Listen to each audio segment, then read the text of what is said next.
చెప్పి నేను కోరుతా ఉన్నా. ఎందుకంటే వాస్తవాలు అర్థమవుతాయి ప్రజలకు,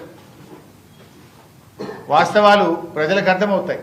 అంటే ఏ రకంగా రేవంత్ రెడ్డి గారు ఈ రైతుల్ని, ఈ ప్రభుత్వాన్ని మోసం చేసిండో కూడా దయచేసి మీరందరూ గ్రామాల్లో చర్చ పెట్టాలని పండగకు ఊరికి వెళ్తున్న వారికి నేను పిలుపునిస్తా ఉన్నా. అన్నిట్లో మోసం.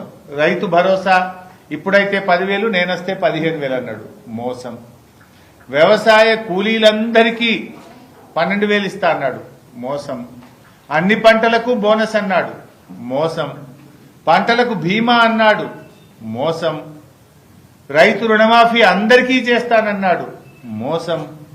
అడుగడుగున ప్రతి పథకములో అయితే ఎగవేతలు, లేదంటే కోతలు. ఈ రకంగా రైతులకు తీవ్రంగా అన్యాయం చేసినారు. దీని మీద పండగకు ఊళ్ళకు వెళ్తున్నటువంటి వాళ్ళు రైతులతో చర్చించండి, రైతులకు ధైర్యాన్ని ఇవ్వండి, రైతుల కష్టాలు తెలుసుకొని వారికి భరోసానిచ్చి వాళ్ళు ఈ బీఆర్ఎస్ ప్రభుత్వం ఎట్లా మేలు చేసిందో, కాంగ్రెస్ ఎట్లా మోసం చేసిందో తెలుసుకొని కాంగ్రెస్ మీద పోరాటానికి సన్నద్ధం కావాలి. రైతులందరం కలిస్తే ఈ ప్రభుత్వం మెడలు వంచి ఈ పథకాలన్నీ కూడా అమలు చేసుకునే అవకాశం ఉంటుంది. దానికి రైతుల్ని సమాయత్తం చేయాలని చెప్పి నేను కోరుతా ఉన్నాను. ముఖ్యంగా మా జర్నలిస్టులను కూడా నేను కోరేది, ఇంకొక ముఖ్యమైన ఒక పథకంలో పేదలకు బాగా అన్యాయం జరుగుతూ ఉంది. దీన్ని కొద్దిగా మీరు స్ట్రెస్ చేసి హైలైట్ చేసి రాయాలని కూడా కోరుతా ఉన్నా. ఇప్పుడు ఇందిరమ్మ ఆత్మీయ భరోసా అని ఒక పేరు పెట్టారు, పథకం పేరు. ఏంటది? వ్యవసాయ కూలీలకు నెలకు 1000 చొప్పున సంవత్సరానికి 12,000 ఇస్తామని ప్రభుత్వం చెప్పింది. ఎవరు వ్యవసాయ కూలీలు ఎలా గుర్తించాలి? వీళ్ళు ఏమన్నారంటే, ఉపాధి హామీ పథకములో మట్టి పనికి పోయే వాళ్లను మేము వ్యవసాయ కూలీలుగా గుర్తిస్తాము అన్నారు. మన రాష్ట్రంలో 50 లక్షల ఉపాధి హామీ కార్డులుంటే 1,02,00,000 మంది వ్యవసాయ కూలీలు పనిచేస్తున్నారు. 50 లక్షల ఈజీఎస్ కార్డులు, ఉపాధి హామీ కార్డులుంటే ఆ 50 లక్షల కార్డుల మీద 1,02,00,000 మంది మట్టి పనికి, కూలీ పనికి వెళ్తున్నారు. అయితే ఈ రాష్ట్ర ప్రభుత్వం ఏం నిబంధనలు పెట్టింది? 1 సెంటు భూమి ఉన్నా నువ్వు కూలీవి కాదు, 1 సెంటు భూమి ఉన్నా కూలీ కాదట. ఉపాధి హామీ పథకంలో ఈ సంవత్సరంలో 20 రోజులు నువ్వు పనిచేసి ఉంటేనే నువ్వు కూలీవి. అనారోగ్యం వల్లనో, ఇతర అవసరాల వల్లనో, కారణాల వల్ల ఎవరైనా ఉపాధి హామీలో ఏడాది పోకపోతే ఆయన తీసేస్తారట.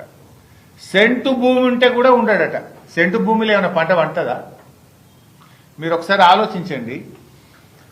5 గుంటల భూమి ఉందనుకోండి, 5 గుంటల భూమి ఉంటే వీళ్ళు చెప్పిన ఈ రైతు భరోసా పథకం కింద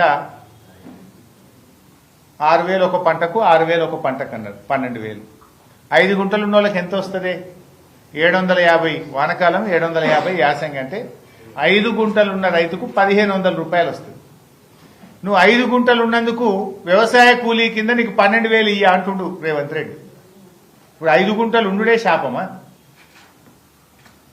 ఊళ్ళల్లో పాపం దళితులకు, గిరిజనులకు గతంలో ప్రభుత్వాలు పంచిన భూములు ఏమైనాయంటే, తాతలకు ఎకరం వస్తే పంచుకునే వరకు మనకి 5 గుంటలు వచ్చింది. ఇక 5 గుంటలు ఉంది, ఆయన రోజు పొద్దుగాలేసి గడ్డపార పట్టుకొని ఉపాధి హామీలో మట్టి పనికి పోతున్నాడు. 5 గుంటల పంట వండింది లేదు, ఆయన బతికింది లేదు. కానీ నీకు 5 గుంటలు ఉంది కదా, వ్యవసాయ కూలీలకు ఇచ్చే 12,000 నీకు ఇయ్య అంటుండు బట్టి విక్రమార్క. 5 గుంటల పంట పండుతుంది, ఆ దళితుడు బతుకుతాడా, గిరిజనుడు బతుకుతాడా? నువ్వు 5 గుంటల మీద రైతు భరోసా కింద ఇచ్చేదేమో 1,500 రూపాయలు, నువ్వు ఎగ్గొడుతున్నదేమో 12,000 రూపాయలు. ఏది ఇందిరమ్మ ఆత్మీయ భరోసా కింద ఎగ్గొడుతున్నది 12,000. అంటే ఆ రైతుకు 5 గుంటల రైతుకు ఎంత నష్టం అవుతున్నట్టు? 10,500 రూపాయలు నష్టం అవుతా ఉంది. అదేవిధంగా 10 గుంటల భూమి ఉంది అనుకో బైసాబ్, నీకు రైతు భరోసా కింద వచ్చేది 3,000, నష్టపోయేది 9,000. అర్ధెకరం భూమి ఉంది అనుకోండి, రైతు భరోసా కింద 6,000 వస్తుంది, నీవు నష్టపోయేది 6,000. 30 గుంటల భూమి ఉంది అనుకోండి, నీకు వచ్చేది 9,000, నువ్వు నష్టపోయేది 3,000.